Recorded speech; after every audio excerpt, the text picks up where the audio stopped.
السلام عليكم، مرحبا بكم. كي دايرين؟ لاباس عليكم؟ نتمنى يا ربي تكونوا بخير وعلى خير. مرحبا بكم معايا فيديو جديد وحكايه جديده. القضيه ديالنا اليوم قضيه مغربيه وغادي تدينا لمدينه تطوان في سنه 2004. من البوليس غادي يوصلهم خبر بلي لقاو واحد المراه مسيبه حدا البحر. الواقعه في الاول كانت كتبان بحال شي مراه غرقت اولا انتحرت ورماها البحر، ولكن مع البحث والتحريات ديال البوليس غادي يوصلوا لشي معطيات اللي هي خطيره. القصه ديالنا اليوم غادي تبدا مع واحد الشخص اللي كان سميتو حسن. حسن كان واحد المحامي معروف في مدينه تطوان، كان مزوج بواحد البنت سميتها زينب. زينب وحسن تزوجوا عن حب، امورهم كانت غاديه مزيان ممتازه وكانوا عايشين بخير وعلى خير. دازت ايام ودازت شهور، حسن وزينب ما قدروش يجيبوا وليدات، والمشكل هنا كان من زينب عيات ما تجري عند الاطباء وعيات ما تعالج، ما جابش الله. حسن واخا ما كانش كيبين لها، ولكن هو في الداخل ديالو كان باغي شي بنيته ولا شي وليد اللي يعمروا عليه الدار ويهزو سميتو من بعده. وفي نفس الوقت ما كيقدرش يجبد الموضوع مع زينب باش ما يحرجهاش. غادي يدو السنوات وغادي يعرفوا باللي هما بزوج ما غاديش يقدروا يولدوا. هادشي علاش حسن غادي يقول زينب علاش ما نتبناوش شي وليد ولا شي بنيته، منها نديرو فيه الاجر ومنها غادي يعمر علينا حياتنا. وزينب غادي تفرح بزاف وغادي ترحب بالفكره، وهنا غادي يبقاو يقلبوا على شي وليد ولا شي بنيته. غادي يمشيو لدار الايتام وغادي يتبناو واحد الوليد اللي كان رضيع. غادي يقادوا له الوريقات وغادي يولي ولدهم رسميا. فرحوا بهذاك الوليد وما قداتهم فرحه، واخيرا غادي يوليو ابو ام. واخيرا حتى هي مسكينه غادي تحس بهذاك الاحساس ديال الامومه. المهم هذاك الوليد كانوا فرحانين بيه وداروا اكثر من ولدهم، ولكن قدر الله كيتصرف. غادي تدوز واحد 3 سنين، هذاك الوليد غادي يتوفى، غادي يطيح لهم من البالكو ديال الدار. ما تخيلوش الحاله ديالهم كي غادي تكون في هذيك اللحظه. زينب مور هاد الشي كامل غادي تدخل في واحد الاكتئاب حاد وغادي تولي حالتها حاله. حسن ما غاديش يخليها، غادي يديها للاطباء النفسيين وغادي يتبع لها مع اخصائي وغادي يديها لعند الرقات، ولكن حتى شي حاجه ما عالجتها. حتى من النعاس ولات كتنعس غير بالدواء. المهم حالتها ولات حاله. واحد النهار عائله حسن غادي يجيو لعندو للدار، غادي تجي مو وختو. اول ما غادي يدخلوا للدار غادي يتخلعوا من ديك الشيء اللي كيشوفوا. الدار مقلوبه ومرونه بحال ما ساكن فيها حتى شي واحد، بطبيعه الحال لان مولات الدار راه مسكينه مريضه. مو غادي تقول له اش هاد الحاله اللي وليتي عايش فيها يا ولدي؟ لا مرا عطياك وقت، لا انت جالس في النقا، لا ولاد عندك، وليتي كتخدم في الزنقه وفي الدار. هنا الام والاخت ديالو غادي ينتهزوا الفرصه وغادي يبقاو يزنوا له على ودنيه. غادي تقول له مو شوف ولدي، انت راك كتكبر، لا وليدات لا مرا اللي تكون بيك، علاش ما تزوجش وحنا اللي غادي نقلبوا لك على شي بنت الناس. حسن غادي يرفض وغادي يقول لهم واش ما شفتوش الحاله ديال زينب كي دايره، راه لازتها شي صدمه واحده اخرى غادي تمشي فيها. اختو هنا غادي تقول له علاش انت غادي تقولها لها، ممكن انك تزوج وتكري لمراتك في بلاصه اخرى وغادي تقسم الوقت بيناتهم، وماشي بالضروره تقول لها انك غادي تزوج اصلا. وهما من الاول ما كانتش كتعجبهم زينب وما كانوش موافقين عليها، ودابا جاتهم الفرصه بين يديهم منين يدوزوا لها. ولكن حسن بحال الا حتى هو عيا، لان زينب مده عامين وهي داخله في اكتئاب، وهو حاول معاها بجميع الطرق ولكن حتى حاجه ما نفعت معاها. هادشي علاش عائلته اثروا فيه وغادي يقرروا انهم يزوجوه. المهم الاخت ديالو بدات خدمتها، هنا غادي تجيب له واحد صاحبتها وحسن غادي تعجبه البنت وصافي غادي يقرروا يمشيو لدارهم باش يخطبوها. غادي يخطبوا البنت وعائلتها غادي يوافقوا، ومن بعد غادي يديروا واحد الحفيله غير صغيره على قدهم. وحسن غادي ياكد على مو اختو باش هاد الشيء غادي يبقى سر بيناتنا. المهم حسن من بعد الزواج غادي يكري لمراتو شي دار قريبه من الدار اللي ساكن فيها مع زينب، وفي كل مره كيتعطل زينب كتبقى تسولو فين مشيتي فين جيتي، كيبقى يراوغها وكيقول لها غير الخدمه. وحتى زينب ما كانتش كتحكر عليه بزاف وكانت كتثق فيه. من بعد غادي تدوز شي عام على الزواج ديال حسن بالمراه الثانيه. مراتو الثانيه غادي تبدا تغير من زينب واخا عمرها ما شفتها. غير هو حسن كان فوق ما كيمشي عندها كان تيبقى يهضر لها غير على زينب، وما كاينش شي موضوع كيهضروا فيه الا وكيدخل زينب، لدرجه انها غادي تبقى تحس باللي الراجل فعلا ما كيبغيهاش ومزوج بيها غير على قبل الولاد.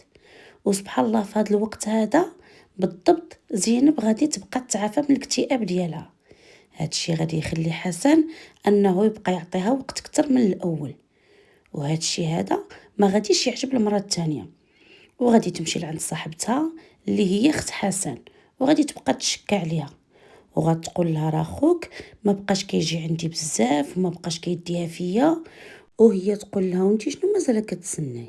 ما تنوضش تولدي له شي وليد، والله ما يبقى يتفارق معك. وفعلا هنا المراه غادي دير بالها مع الهضره اللي قالت لها اختو. ومن بعد مده اللي هي قصيره المراه الثانيه غادي تلقى راسها حامله. ايوا حسن ما قداتو فرحه، واخيرا غادي يولي اب وغادي يكون عنده ولد من صلبو. وهنا حسن غادي يبقى يفكر في شي طريقه كيفاش يوصل هذا الشيء لزينب بلا ما يحرجها، خصوصا انها عاد برات من الاكتئاب اللي كان فيها. ولكن تجري الرياح بما لا تشتهي السفن. الوقت اللي كان حسن غادي يوصل الخبر لزينب كتوصلها الهضره من بلاصه اخرى وبطريقه اخرى. اخت حسن غادي تسبقو وغادي تمشي عند زينب وغادي تهز التصاور ديال الخطوبه حسن بالمراه الثانيه والنسخه ديال عقد الزواج وحتى هذاك ليكوغرافي ديال الحمل، وغادي تصيفط كل شيء لزينب. تخيلوا معايا دابا هذيك المراه اللي عاد برات من الصدمه والاكتئاب اللي كان فيها، مني غادي يوصلها هذا الشيء كي غادي يكون رد الفعل ديالها. الاخت ديال حسن كان الهدف ديالها من هذا الشيء كامل هو انها تفرق بين حسن وزينب، ولكن هذاك المخطط ديالها غادي يفشل. زينب هنا غادي تخمم بعقلها، غادي تبقى تدور ديك الهضره في راسها مزيان، وقالت دابا انا الا نتغوت عليه ولا دابست معاه ولا درت شي فضيحه اشنو غادي نصور من هذا الشيء كامل؟ والو، غادي نكون انا هي الخاسر الوحيد في هذه القضيه. ديك الشيء علاش غادي تجلس وغادي تفكر مزيان وغادي تصاين حتى يجي راجلها للدار وعاد غادي تهضر معاه. مني غادي يجي حسن للدار غادي تجلس هي وياه وغادي تقول له انا راني عرفت بلي انت مزوج مرا اخرى ومراتك راها حامله. قالت له ما كاين لاش تبقى مخبى عليا هذا الشيء، واصلا انا عارفه بلي هذا الشيء راه من حقك، حتى انت خص يكونوا عندك وليدات من صلبك. انا وياك حاولنا وما جابش الله والحمد لله على كل حال. وحتى دابا لا بغيتي تجيب مراتك ونسكنوا كاملين ونقابلها وولدك يكون هو ولدي. حسن من يسمع هاد الهضره عجبو الحال وفرح. المهم حسن غادي يدير داكشي اللي قالت له زينب.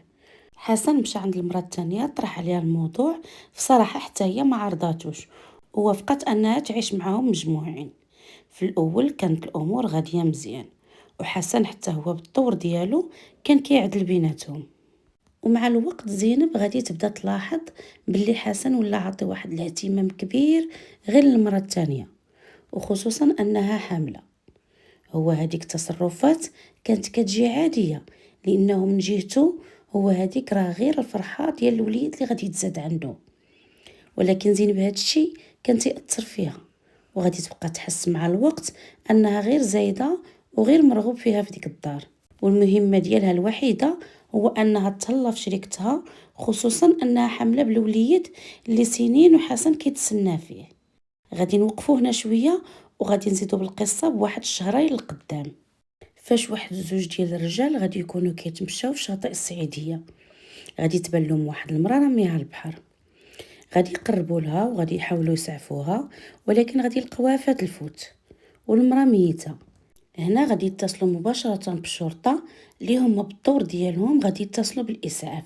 غادي يجيو وغادي يعاينوا هذيك البلاصه وغيهزوا الجثه وغادي يديوها لمستودع الاموات.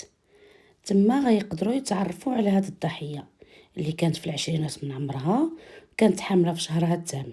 وكانت لابسه واحد العبايه كحله. المهم غادي يقدروا من البصمات انهم يتعرفوا على الهويه ديالها. وهاد البنت هادي غادي تكون هي الزوجه الثانيه ديال حسن. هنا غادي يتصلوا بالعائله ديالها وغادي يخبروهم بلي لقاو بنتهم مليوحه في البحر ديال السعيديه، وعلى ما كيظنوا انها ماتت غارقه. العائله ما غاديش تخلوهم هاد الهضره لراسهم، وغادي يمشيو عند البوليس باش ياخذوا الاقوال ديالهم. وهنا الام ديالها غادي تقول لهم باللي بنتها اصلا ما كتعرفش تعوم، ومحيت هي ما كتعرفش تعوم فهي ما كتمشيش للبحر وما كتدخلش للماء.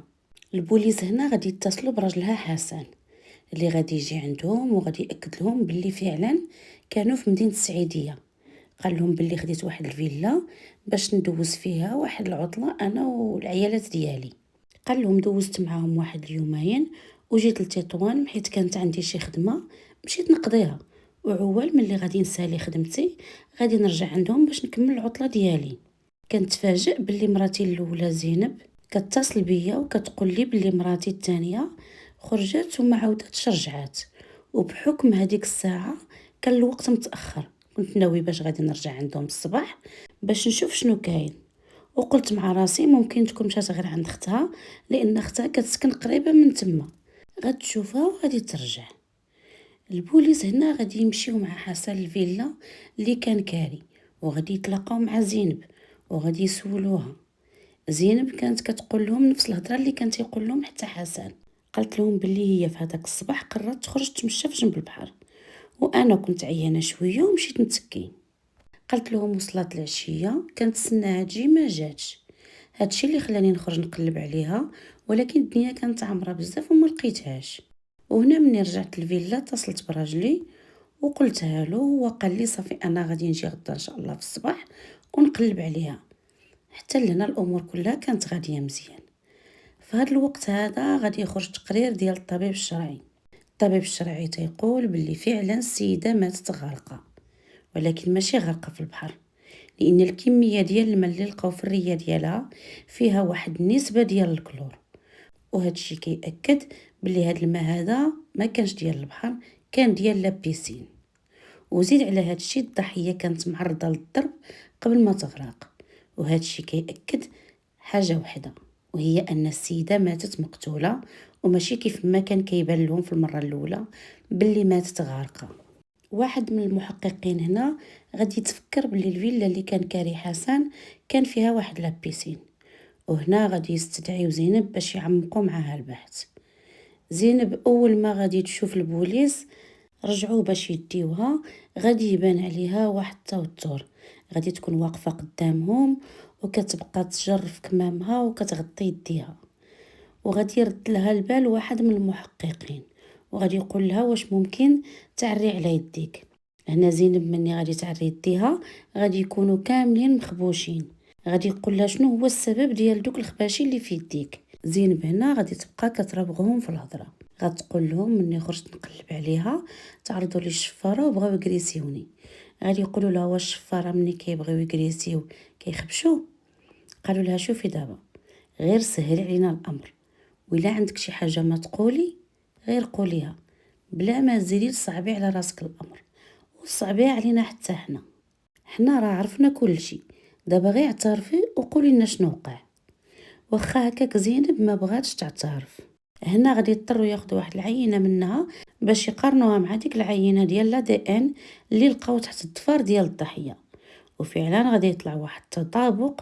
وزينب فاش غادي يواجهوها بهذا الشيء غادي تعرف باللي ما بقى لها ما تراوغ وتهرب من الاعتراف.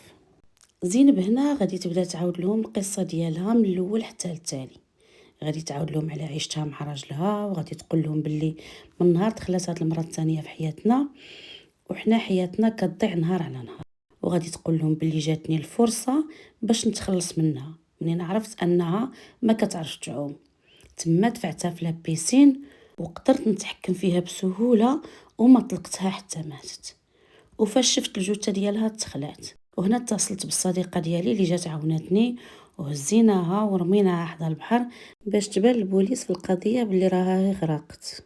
المهم من بعد ما اعترفت زين بهادشي كامل اللي دارت غادي يتحكم عليها بالمؤبد، وصاحبتها غادي تحكم عليها بشي سنوات ما عرفتش شحال بالضبط. لانها حتى هي تشاركات في التستر على الجريمه. وهذا الشيء كامل اللي وقع كان السبب ديالو الغيره ديال المراه اللي دخلت لحياتها وشاركتها في رجلها. وكيف ما كنعرفوا المراه ما كتقتلها غير المراه واحده اخرى، كتكون بخير وعلى خير، غير هي كتسمع راجلها شاف شي مراه اولا باغي يتزوج عليها، صافي كتولي فيها 10 ديال العيالات. وهنا غتكون النهايه ديال القصه ديالنا اليوم. خليوا لي كومونتير ولايك واشتراك، ونتلاقاو في فيديو اخر وقضيه اخرى ان شاء الله. السلام عليكم.